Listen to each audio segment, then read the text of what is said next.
اللهم صل على سيدنا محمد يا رب صل وسلم دائما أبدا على حبيبك. سورہ بنی اسرائیل کے شروع میں اللہ تعالیٰ نے نبی صلی اللہ علیہ وسلم کی معراج کا مختصر واقعہ بیان کیا ہے. سبحان الذی اسری بعبدہ، پاک ہے وہ ذات جو اپنے بندے کو رات کو لے گیا، لیلاً رات کے تھوڑے سے حصے میں، من المسجد الحرام الی المسجد الاقصی، مسجد حرام سے مسجد اقصی کی طرف، لنریہ من آیاتنا، تاکہ ہم ان کو دکھائیں اپنی نشانیاں. انہ هو السمیع البصیر، بے شک وہ سننے والا اور دیکھنے والا ہے. قرآن میں تو بس اتنا ہی تذکرہ ہے معراج کا، اور اسی سورہ بنی اسرائیل میں آگے چل کے آتا ہے وَمَا جَعَلْنَا الرُّؤْيَا الَّتِي أَرَيْنَاكَ إِلَّا فِتْنَةً لِلنَّاسِ وَالشَّجَرَةَ الْمَلْعُونَةَ فِي الْقُرْآنِ، کہ ہم نے جو آپ کو منظر دکھایا وہ ہم نے لوگوں کے لیے آزمائش بنایا ہے، جیسے ہم نے شجرہ ملعونہ کو آزمائش بنایا. دونوں چیزوں کو ہم نے کیا بنایا؟ آزمائش.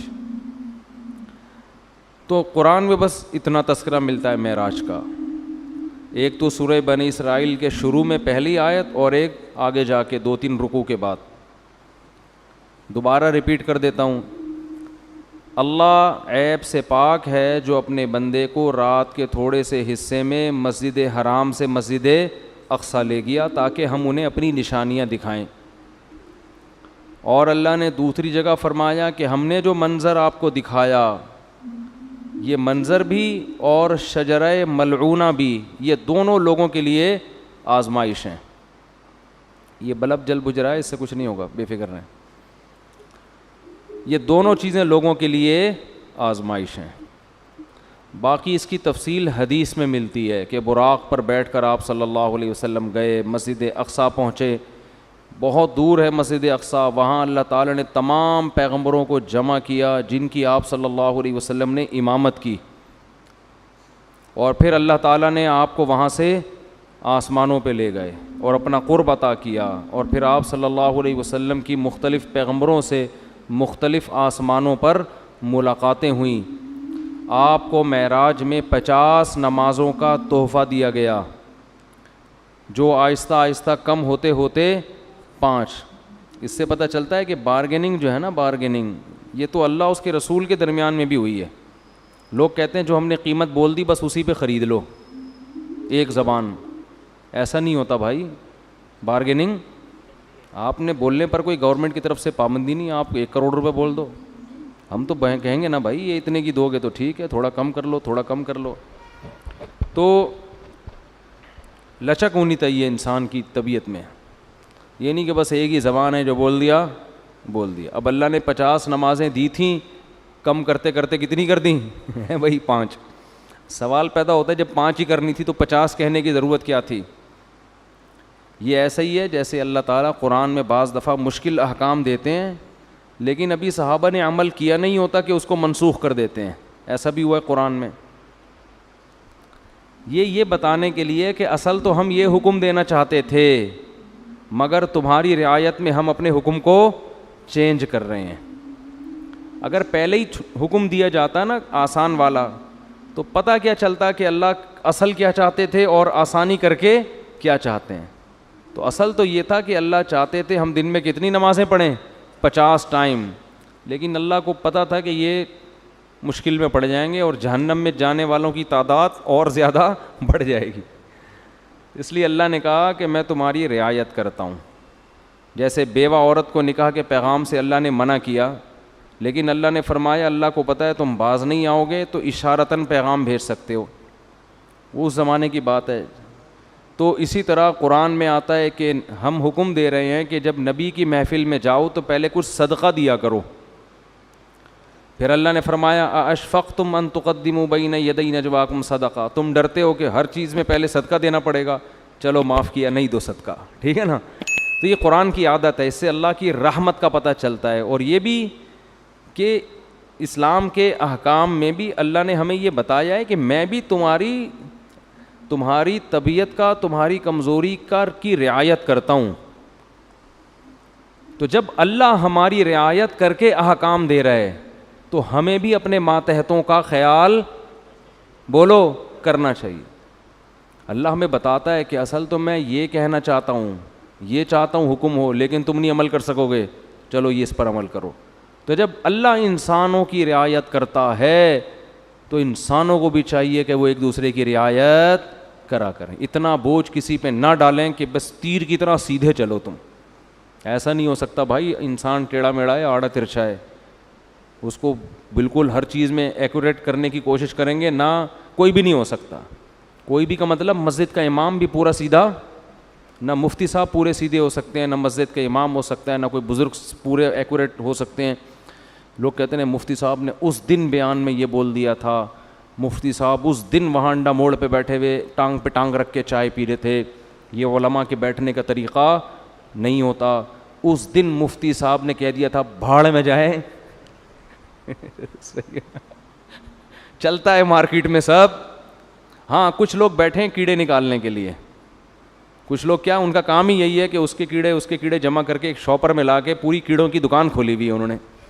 وہ ان کا کام ہی یہی ہے کہ ایک دوسرے کی غلطیوں کو ہائی لائٹ کرنا. اور خود اتنے بڑے بڑے بلینڈر ان لوگوں سے ہوتے ہیں کہ اگر کوئی دوسرا ان کی غلطیاں جمع کرنا شروع کر دے تو الامان والحفیظ.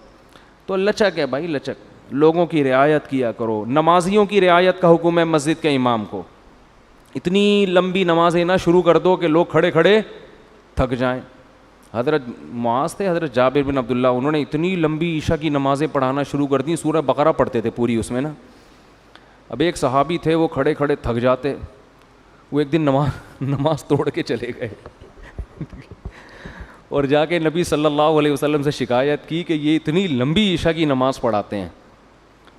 اچھا جب وہ گئے نماز میں تو ان کو صحابی رسول نے کہا کہ تم منافق ہو گئے ہو. تم کیا ہو گئے ہو؟ کیونکہ نماز میں تم کیا کر رہے ہو, شارٹ نماز چاہیے, یہ تو منافق کا دل نماز میں نہیں لگتا. تو فتویٰ دیا کہ تم کیا ہو گئے ہو, منافق. انہوں نے جا کے نبی صلی اللہ علیہ, حضرت معاذ بن جبل تھے, انہوں نے جا کے نبی صلی اللہ علیہ وسلم کو بتایا کہ یا رسول اللہ اتنی لمبی نماز پڑھا رہے ہو, اوپر سے مجھے فتویٰ کیا دے رہے ہیں, تم منافق ہو.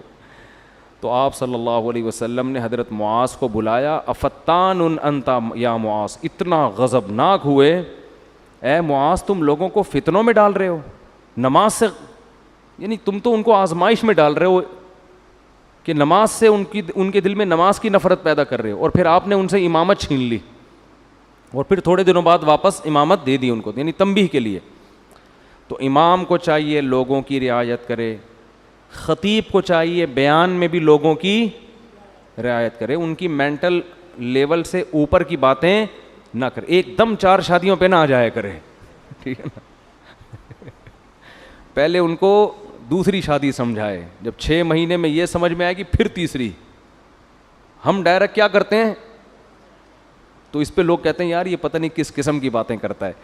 تو جو جنگ میں کمانڈر ہے اس کو چاہیے وہ اپنے فوجیوں کی رعایت کرے, آپ اپنے ماتحتوں کی رعایت کرو. بیمار ہیں, ہمارے استاذ نے ایک بڑا اچھا اصول بنایا, ہم جامعۃ الرشید میں تھے, انہوں نے فرمایا کہ کوئی طالب علم اگر آ کے یہ کہتا ہے کہ میری طبیعت خراب ہے مجھے چھٹی چاہیے, تو چھٹی اس کو فوراً دے دو. یہ تحقیق بعد میں ہوتی رہے گی کہ طبیعت واقعتاً خراب بھی ہے یا نہیں ہے.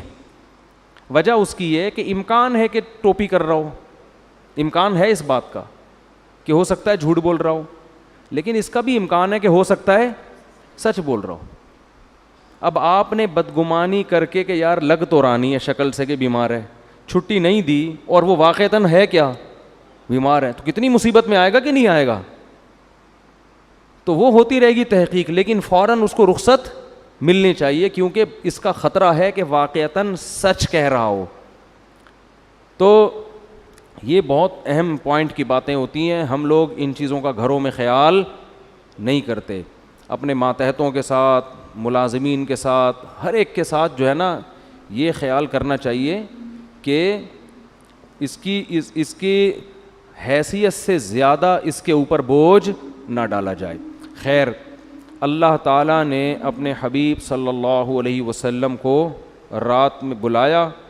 تو میں یہ عرض کر رہا تھا کہ حدیث میں تفصیل بہت زیادہ ملتی ہے کہ آپ آسمانوں پر گئے, یوسف علیہ السلام سے ملاقات ہوئی, موسیٰ علیہ السلام سے ملاقات ہوئی, عیسیٰ علیہ السلام سے ملاقات ہوئی, ابراہیم علیہ السلام سے, اور پھر اللہ نے آپ صلی اللہ علیہ وسلم کو نمازوں کا تحفہ عطا فرمایا. تو یہ بہت احادیث میں اس کی تفصیل ملتی ہے, اور یہ سارے کام رات کے تھوڑے سے حصے میں ہوئے. پہلے تو میں اس بات کے تھوڑے سے دلائل دوں گا کہ یہ خواب نہیں تھا, یہ جاگتی حالت میں آپ کے جسم اطہر کے ساتھ ایک معجزہ تھا. غامدی صاحب کہتے ہیں یہ کیا تھا؟ خواب تھا. تو اب ہم غامدی صاحب کے دلائل بھی پیش کر دیتے ہیں اور پھر قرآن و سنت کے دلائل بھی. غامدی صاحب نے کہا ہے کہ رؤیا جو ہے نا عربی میں خواب کو کہتے ہیں. رؤیا کسے کہتے ہیں؟ خواب کو. جیسے سورہ یوسف میں ہے نا, وہ کیا تھا, انی رأیت 11 کوکبا, یوسف علیہ السلام نے کہا میں نے 11 ستارے دیکھے سجدہ کر رہے ہیں. تو ان کے ابا نے کہا لا تقصص رؤیا کا, اپنا یہ خواب کسی اور کو مت سنائیں. تو اس کو انہوں نے رؤیا سے تعبیر کیا ہے. کیا تعبیر کیا؟ رؤیا. تو یہی لفظ معراج کے بارے میں قرآن میں آتا ہے کہ اے نبی ہم نے آپ کے رؤیا کو, یہ جو رؤیا تھا نا اس کو ہم نے لوگوں کے لیے ایک آزمائش بنایا ہے. تو غامدی صاحب کہتے ہیں کہ رؤیا کسے کہتے ہیں؟ خواب کو, جیسے سورہ یوسف میں. اس کا جواب یہ ہے کہ رؤیا اصل میں خواب کو نہیں کہتے, رؤیا اصل میں منظر کو کہتے ہیں, سین کو کہتے ہیں. اور خواب میں بھی ایک منظر نظر آتا ہے, اس لیے خواب پر بھی اس کا اطلاق کر دیا جاتا ہے, ورنہ اصل رؤیا کا معنی منظر, سین, کوئی بھی چیز آپ دیکھیں چاہے جاگتی حالت میں یا خواب میں. کیونکہ رؤیا کا لفظ نکلا ہے رؤیت سے, رؤیت دیکھنے کو کہتے ہیں. آپ نے دیکھا نہیں رؤیت ہلال, تو کیا یہ خواب میں دیکھا جا رہا ہوتا ہے ہلال کمیٹی ہے بھائی؟ جب جاگتی حالت میں دیکھ کے اتنے اختلاف ہو رہے ہیں تو خواب میں دیکھ کے پتہ نہیں کیا ہو جائے گا, 6 عیدیں ہوں گی پھر تو یہ جاگتی حالت میں ان آنکھوں کے ساتھ رؤیت ہلال کمیٹی نہیں ہے, رؤیت انی ارا ما لا ترون انی اخاف اللہ. قرآن میں جہاں بھی رآ یرآ کا لفظ آیا ہے دیکھنے کے معنی میں, تو رؤیا وہ چیز جو دیکھی جائے. اب یہ خواب میں بھی ہو سکتی ہے اور جاگتی حالت میں بھی, اس لیے اس کا اصل معنی ہوتا ہے منظر, لیکن اس کا اطلاق خواب پر بھی ہوتا ہے کیونکہ خواب میں بھی ایک سین نظر آتا ہے آپ کو, پورا ایک منظر ہوتا ہے.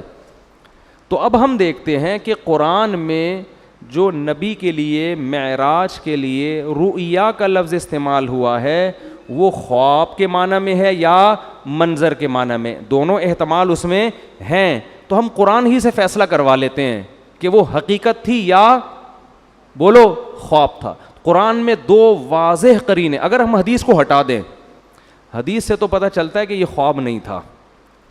حدیث سے تو صاف کہ براق پہ بیٹھ کے آپ جا رہے ہیں, خواب میں ان تکلفات کی کیا ضرورت ہے؟ خواب میں آپ امریکہ جاؤ ایسے ہی پہنچ جاتے ہو بغیر جہاز کے بھی. یہ جو پورا براق آ رہا ہے, جبریل آ رہے ہیں, جایا جا رہا ہے, پھر وہاں امامت ہو رہی ہے, حدیث سے تو صاف پتہ چلتا ہے. لیکن ہم قرآن میں بھی دیکھتے ہیں کہ 2 واضح قرینے ہیں جن سے پتہ چلتا ہے کہ یہاں رؤیا خواب کے معنی میں نہیں ہے. سب سے پہلے اس رؤیا کے آگے پیچھے جو آیت ہے وہ خود ہی بتا رہی ہے.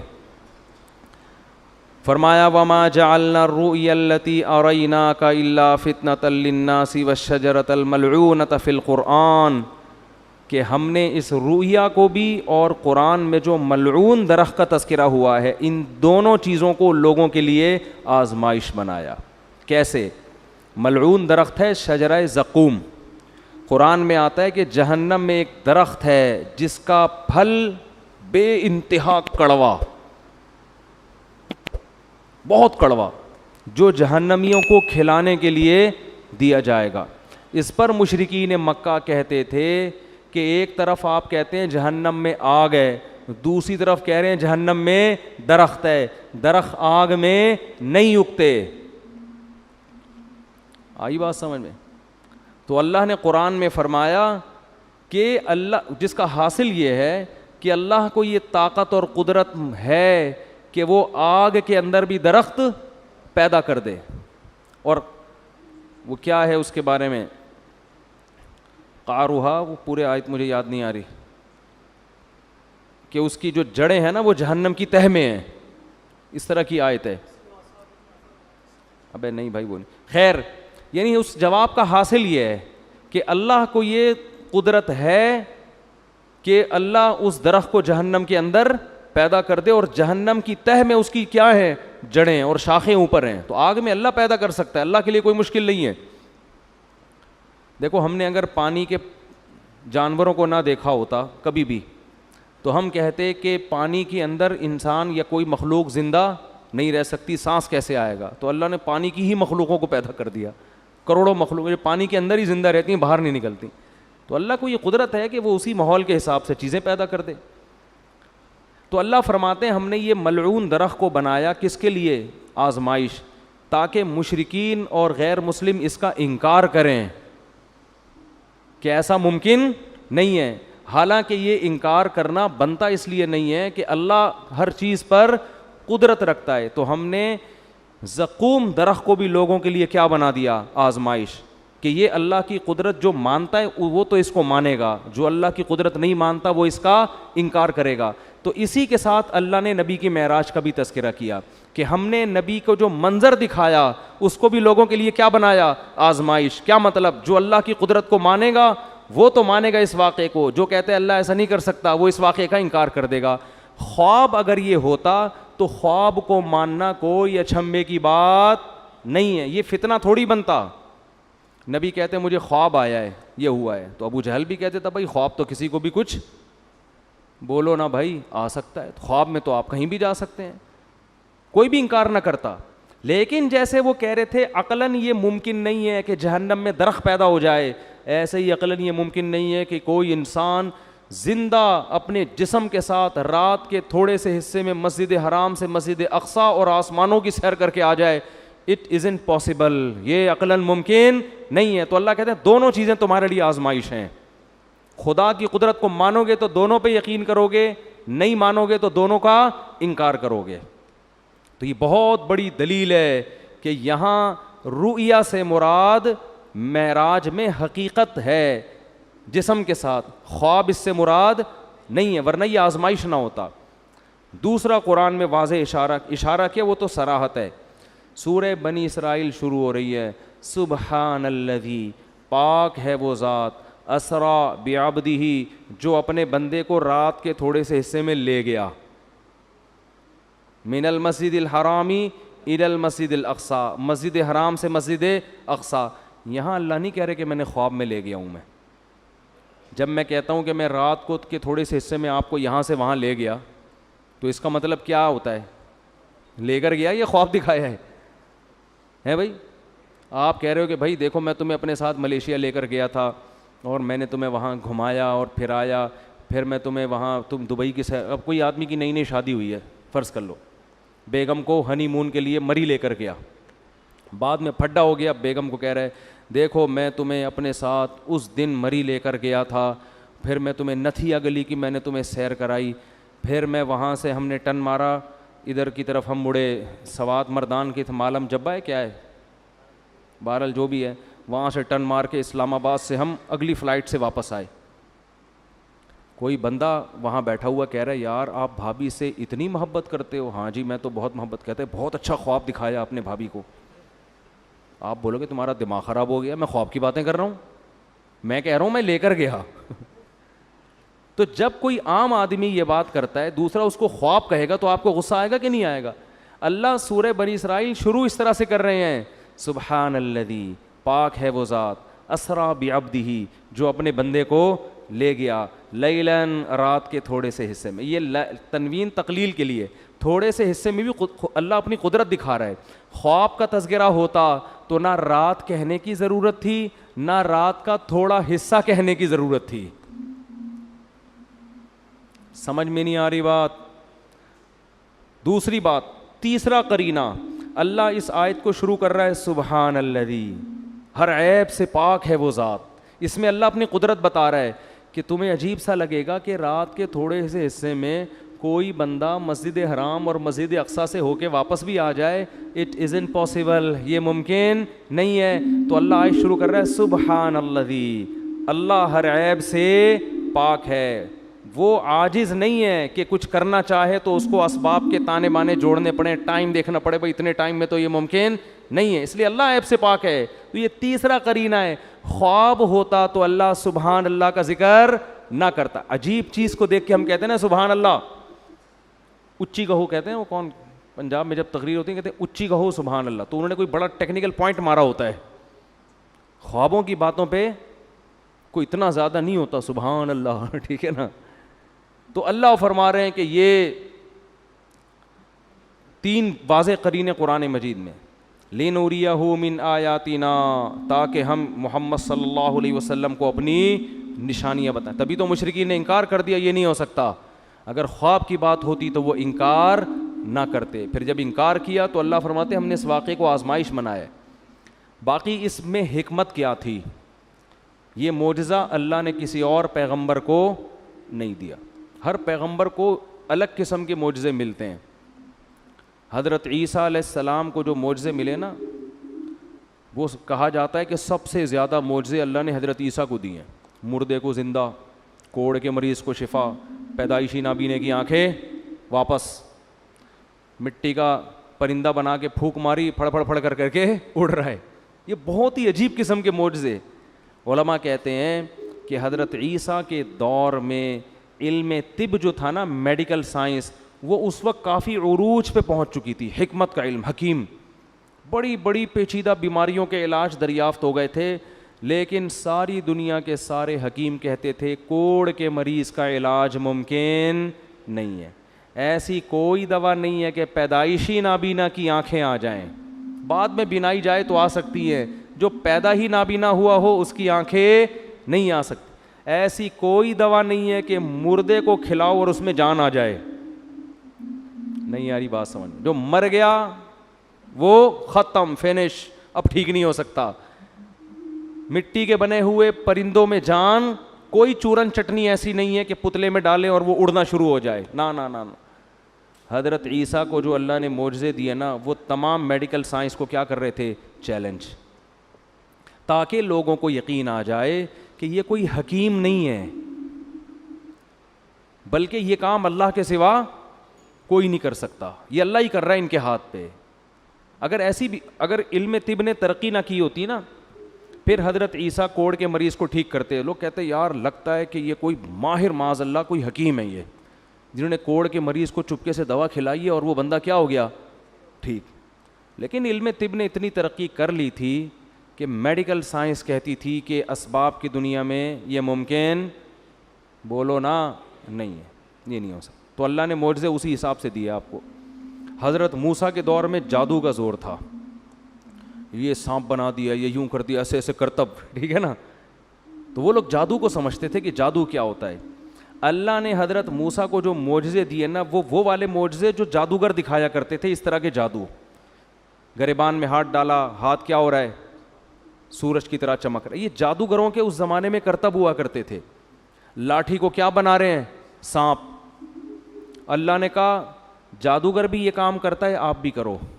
لیکن جادوگر جب یہ کرتا ہے تو نظر کا دھوکہ ہوتا ہے, آپ جب کرو گے تو سچی مچی کا ہو جائے گا. تو جادوگر خود کہیں گے بھائی اٹ ازنٹ پاسبل, کیونکہ اگر جادو نے ترقی نہ کی ہوتی تو لوگوں کو کیا پتہ چلتا کہ یہ جادو ہے یا حقیقت. جو علم ترقی کرتا ہے تو اس کے ماہرین پیدا ہوتے ہیں نا, وہ بتاتے ہیں بھائی یہ ممکن نہیں ہے. اگر عیسیٰ کو موسیٰ والے معجزے دیے جاتے, لاٹھی کو سانپ بنانے والے, تو اس وقت جادو کا ان لوگوں کو اتنا نہیں پتا تھا. وہ کہتے یار ہو سکتا ہے یہ جادو, یہ بھی جادو, یہ بھی جادو. لیکن جادو اتنی ترقی کر چکا تھا کہ لوگ جانتے تھے کہ جادوگر تو لاٹھیوں کو سانپ بناتے ہیں, بنتا نہیں ہے, نظر آتا ہے. جب وہ گریبان میں ہاتھ ڈال کے نکالتے ہیں روشن نظر آتا ہے, ہوتا نہیں ہے. ادھر تو بھائی سچی مچی کا ہو رہا ہے بھائی, یہ کھوپڑی میں آنے والی بات نہیں ہے, یہ تو ممکن ہی نہیں ہے. تبھی اللہ نے حضرت موسیٰ کا مقابلہ کس سے کرا دیا, جادوگروں سے. اور ہزاروں جادوگروں نے جب لاٹھیوں کو پھینکا ہے، یخیل الیہ من سحرہم انہا تسعی، قرآن کہتا ہے پبلک کو دیکھنے میں ایسا لگا، حقیقت میں نہیں تھی وہ، دیکھنے میں ایسا لگا، ان کے جادو نے نا آنکھوں کو ایسے پردے ڈال دیے تھے، پبلک کو اور حضرت موسیٰ کو ایسا لگا کہ یہ سانپ ہے جو میری طرف دوڑ رہا ہے۔ اللہ خود قرآن میں کہتے ہیں یخیل، خیالی دنیا میں تھا، حقیقت میں ایسا نہیں تھا۔ ادھر موسیٰ علیہ السلام کو اللہ نے کہا آپ لاٹھی زمین پہ ڈالیں، جب حضرت موسیٰ نے ڈالی ہے فَإِذَا هِيَ ثُعْبَانٌ مُبِينٌ، واقعی اژدہا بن گئی۔ تبھی تو قرآن کہتا ہے کہ جادوگر ایک سیکنڈ بھی نہیں ٹھہرے، فوراً سجدے میں گر گئے۔ یہ نہیں کہ انہوں نے مشورہ کیا ہو کہ بھائی یہ دیکھو ذرا یہ بھی جادو ہے، ہمارا بھی جادو، تو ایکچولی ذرا ہم غور کرتے ہیں، ایک کانفرنس بلاتے ہیں، ہمارا آپس میں اس پہ مذاکرہ ہوگا کہ اس کا لیبارٹری ٹیسٹ کروائیں کہ یہ سانپ واقعی سچی مچی کا ہے یا جھوٹی موٹی کا ہے کیا یہ؟ قرآن کہہ رہا ہے نا نا نا نا نا، فَأُلْقِي، دو لفظ قرآن میں بلاغت کے، ایک فا اور ایک القیہ۔ فا کا مطلب فوراً، ادھر لاٹھی سانپ بنی ہے، ادھر جادوگر فوراً، اور قرآن کہہ رہے سجدے میں گرے نہیں، القیہ گرا دیے گئے۔ گرا دیے گئے کیا مطلب؟ اس کو کہتے ہیں ریفلیکٹ ایکشن۔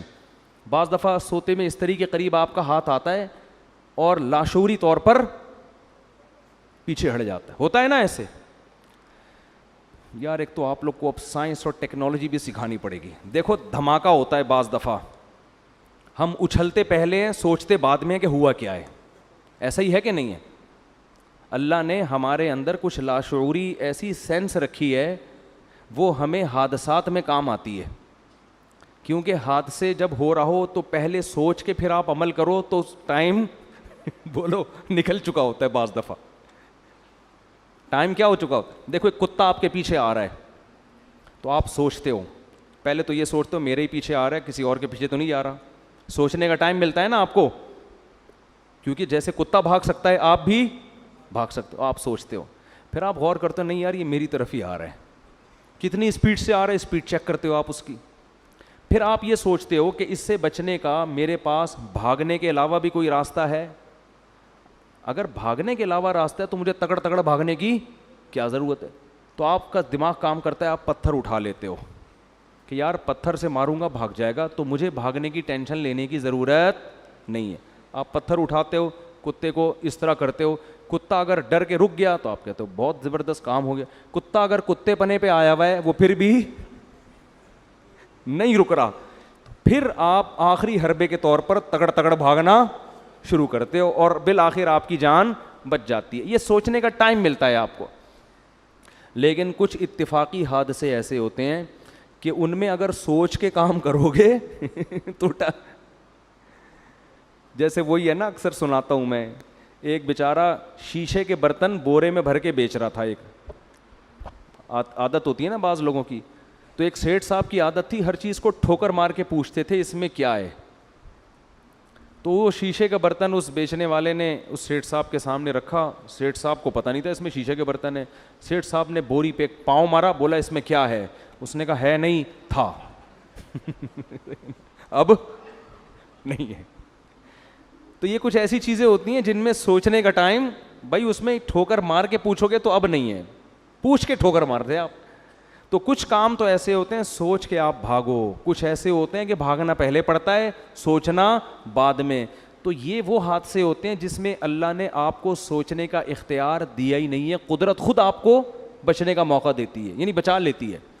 جیسے اچانک جب دھماکہ ہوتا ہے تو ہم اچھلتے پہلے ہیں، سوچتے بعد میں، قدرت ہمیں اچھالتی ہے کہ ابے بھاگ یہاں سے، ٹھیک ہے نا، کچھ ہوا ہے، یا کتا بہت قریب آ کے ایک دم بھونکنا شروع کر دے تو پھر آپ بھاگتے پہلے ہو، سوچتے بعد میں، اور خود ارادے سے نہیں بھاگتے، لاشعوری طاقت آپ کو کیا کرتی ہے، بھگا دیتی ہے۔ کوئی جھاڑی میں چھپا بیٹھا ہو، آپ قریب سے گزرو، وہ ایک دم بھو کر کے جب آواز دیتا ہے تو آپ بھاگتے پہلے ہو، سوچتے بعد میں۔ یہ گاڈ گفٹڈ کچھ چیزیں اللہ نے انسان میں رکھی ہیں، یہ اس لیے رکھی ہیں کہ حادثوں ایمرجنسی جب نافذ ہونا تو آپ کو سوچنا نہ پڑے، سمجھ رہے ہیں، پہلے کام ہو جائے پھر بعد میں سوچتے رہو۔ ابھی تو قدرت چاہ رہی ہے اس جگہ سے آپ ہٹ جاؤ ورنہ مر جاؤ گے آپ۔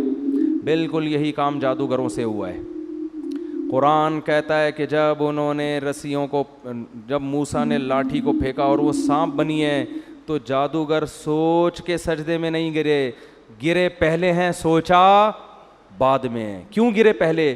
ان کے لاشعور میں یہ بات بیٹھ گئی، بھائی یہ تو پیغمبر ہے، یہ تو پاسبل ہی نہیں ہے کہ لاٹھی سانپ بن جاؤ. بھائی پہلے سجدہ کرو، بعد میں سوچتے رہیں گے کہ یہ سجدہ صحیح کیا یا غلط کیا.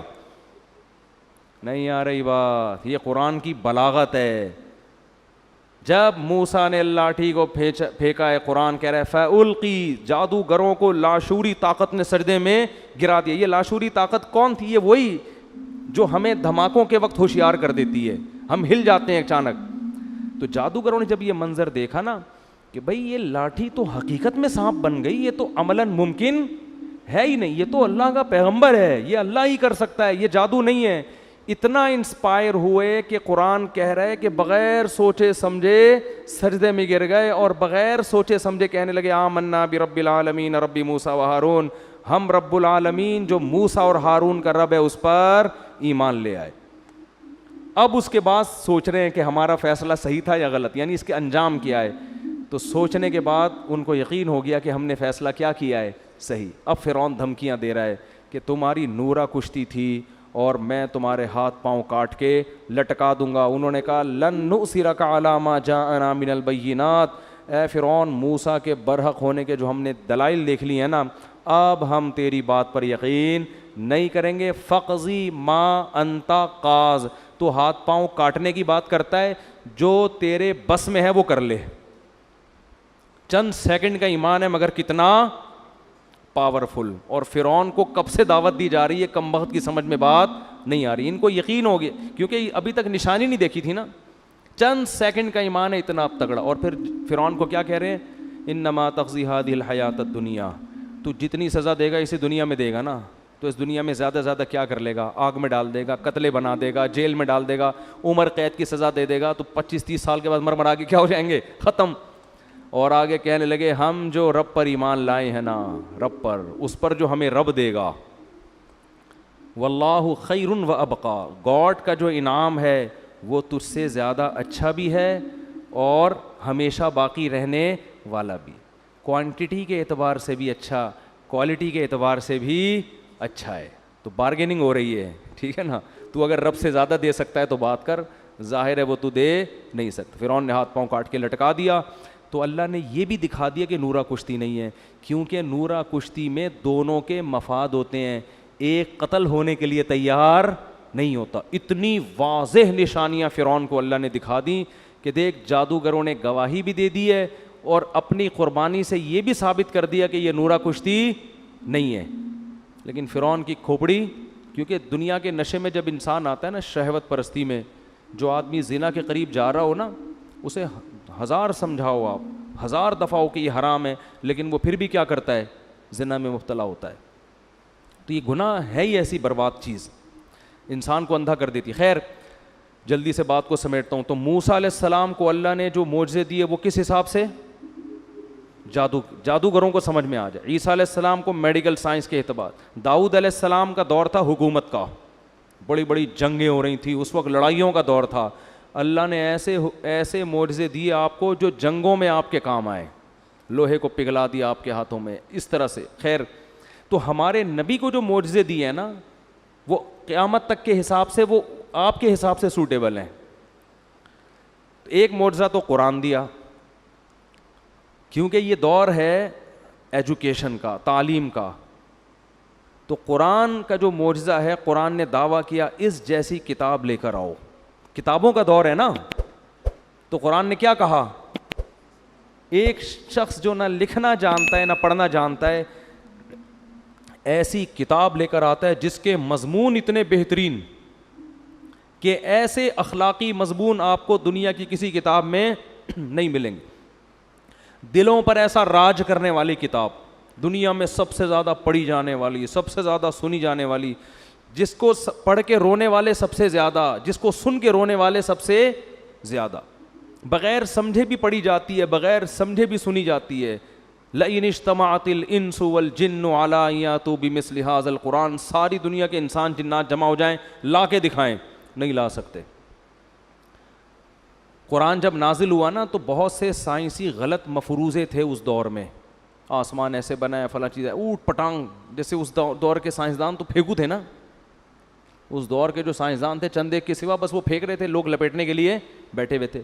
لیکن قرآن نے ایسا کوئی غلط سائنسی نظریہ ذکر نہیں کیا، حالانکہ وہ تو بہت کچھ تھا. تو ہمارے نبی کو کیسے پتہ چل گیا کہ یہ والا نظریہ صحیح ہے، یہ والا نظریہ غلط؟ کوئی ایسا نظریہ قرآن نے تذکرہ نہیں کیا. ایسے باطل نظریات سے اب تک کیا ہے؟ پاک ہے.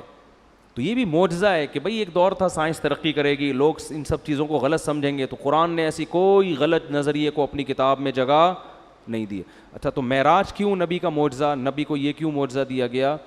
یہ اس لیے دیا گیا کہ آپ صلی اللہ علیہ وسلم آخری نبی تو ہیں لیکن سب سے افضل. تو اللہ یہ چاہتے تھے کہ آپ کی افضلیت تمام پیغمبروں کے سامنے ظاہر کر دیں، جسمانی اعتبار سے بھی اور روحانی اعتبار سے بھی.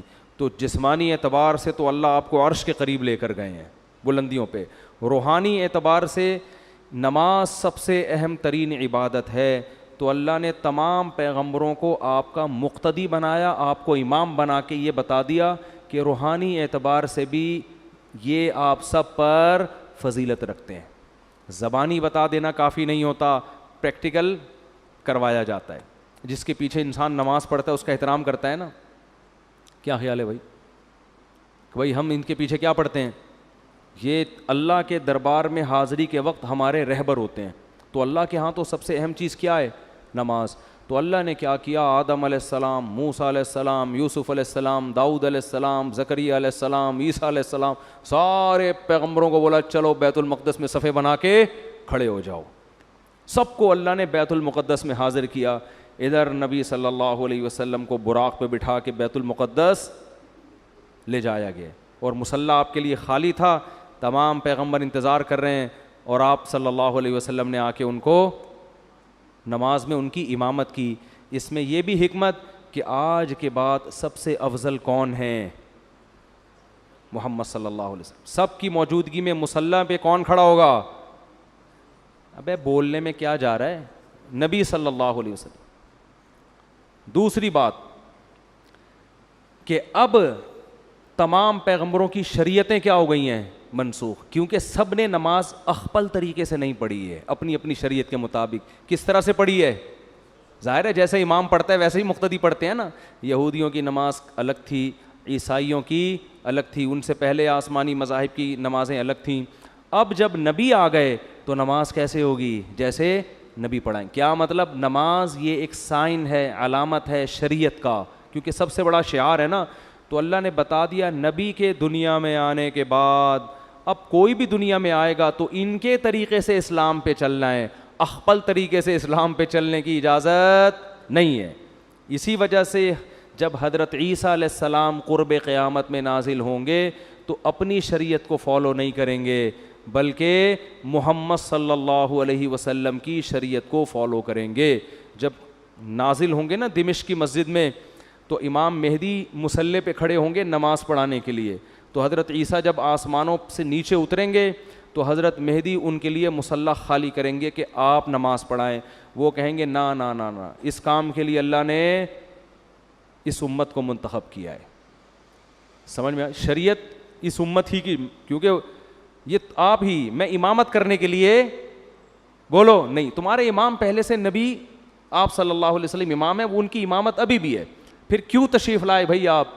سوال پیدا ہوتا ہے پھر آپ کیوں تشریف لائیں جب آپ نماز بھی نہیں پڑھا رہے ہیں؟ بھائی نماز اس امت کے پیچھے پڑھ رہے ہیں تو پھر آپ تشریف، سوال پیدا ہوتا ہے کہ نہیں ہوتا؟ کیوں لائے؟ تو وہ جواب میں کہیں گے کہ میں دنیا میں دین کی دعوت کو لے کر آیا تھا، میں نے ہزاروں درجنوں معجزے دکھائے، مجھ پر اہل کتاب ایمان لائے اور یہودیوں نے مجھ سے دشمنی کر کے اپنے خیال کے مطابق مجھے قتل کرنے کی کوشش کی.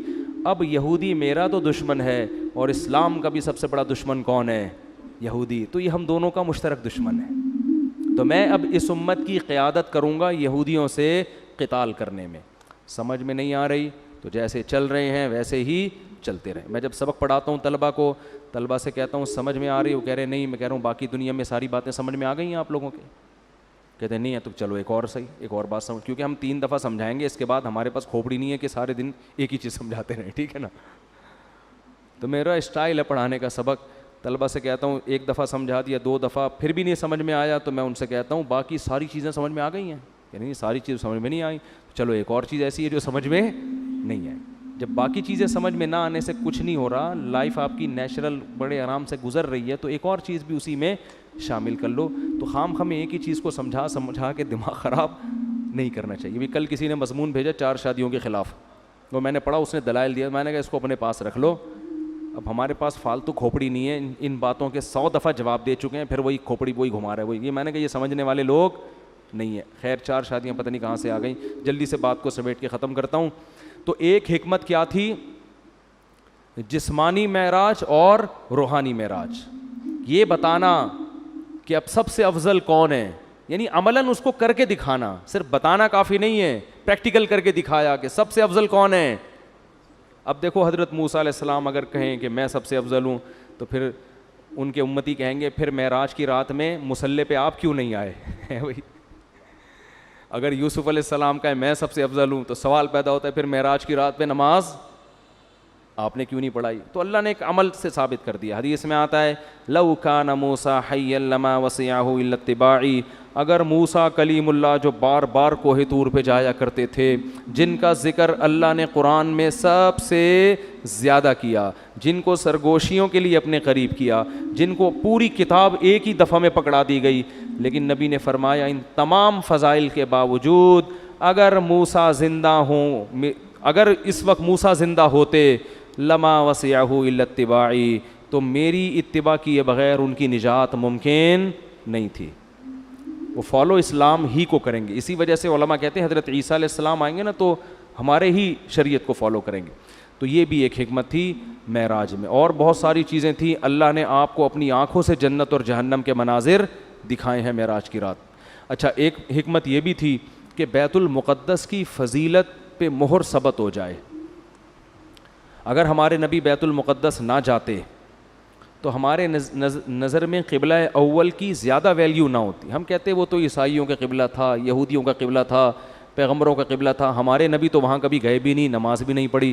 تو اللہ نے عملاً آپ کو وہاں لے جا کے نماز پڑھوائی ہے, تاکہ ہم جب جائیں بیت المقدس تو وہاں نماز پڑھ کے ہمیں اطمینان ملے کہ یہ وہ مقدس جگہ ہے جہاں ہمارے حبیب صلی اللہ علیہ وسلم کو بھی نماز عملاً پڑھوائی گئی ہے. تو اس سے بیت المقدس کی فضیلت اور زیادہ بڑھ گئی ہے. سمجھتے ہو کہ نہیں سمجھتے؟ اور بہت ساری حکمتیں ہیں, وہ پھر علماء بیان کرتے رہتے ہیں. موٹی موٹی حکمتیں یہی ہیں. پھر ایک بڑی حکمت یہ بھی تھی کہ نمازوں کا جو تحفہ اللہ نے اپنے پاس بلا کے دیا ہے, اس سے نماز کی اہمیت. اگر ویسے ہی وہی آ جاتی, بھائی ایک گفٹ ہوتا ہے کہ آپ کسی کو پارسل کر دیتے ہیں, شاپر میں بریانی ڈال کے گھر پہنچا دیا آپ نے, یہ بھی ہے. ایک ہوتا ہے اپنے گھر بلاتے ہیں, بٹھاتے ہیں, عزت کے ساتھ سلاد رائتہ پیش کر کے کھلاتے ہیں. تو اللہ تعالیٰ نے نماز میں ایسا نہیں کیا کہ جبریل کو جا کے بول دیا فرض کر کے آ جاؤ, نہ, یہ ایک ایسا تحفہ ہے جو میں اپنے پاس بلا کے آپ کو عطا کروں گا. تو بہت ساری حکمتوں میں نے چند ایک آپ کے سامنے بیان کی ہیں. تو وقت کافی زیادہ ہو گیا ہے.